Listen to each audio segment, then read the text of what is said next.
Les candidats aux élections de décembre se sont soumis à un débat d'idées avec les jeunes de la capitale congolaise. Une candidate présidente et des candidats députés ont, à l'issue de la séance, recueilli de réels besoins des communautés.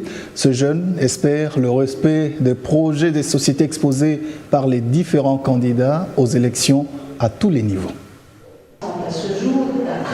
Dans un débat citoyen, Joël Billet, l'une des deux femmes candidates à la présidentielle de 2023, a répondu aux questions des jeunes et étudiants dans le cadre de l'université alternative, une action pour encourager la participation des jeunes dans le processus électoral.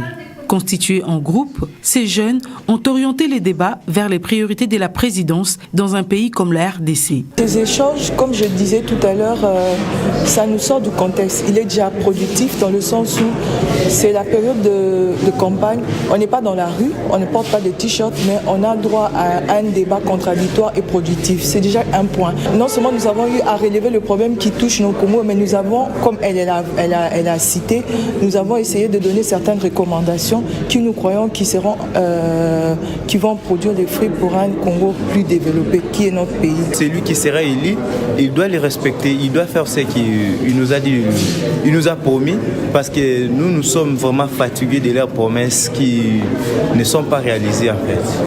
Une séance bénéfique qui pourra permettre au candidat qui sera élu d'élargir son plan d'action. J'ai apprécié le moment des recommandations parce qu'une nation se compose de plusieurs entités et une recommandation venant ou des recommandations venant de la part des étudiants, ça vaut son pesant d'or et ça devrait être versé dans l'action du prochain président qui sera justement à la tête de notre pays.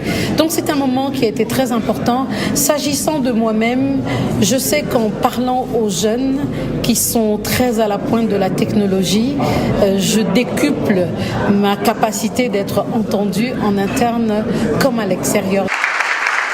Ces échanges, un motif de satisfaction pour l'organisateur qui tient à respecter son engagement de promouvoir les droits des citoyens.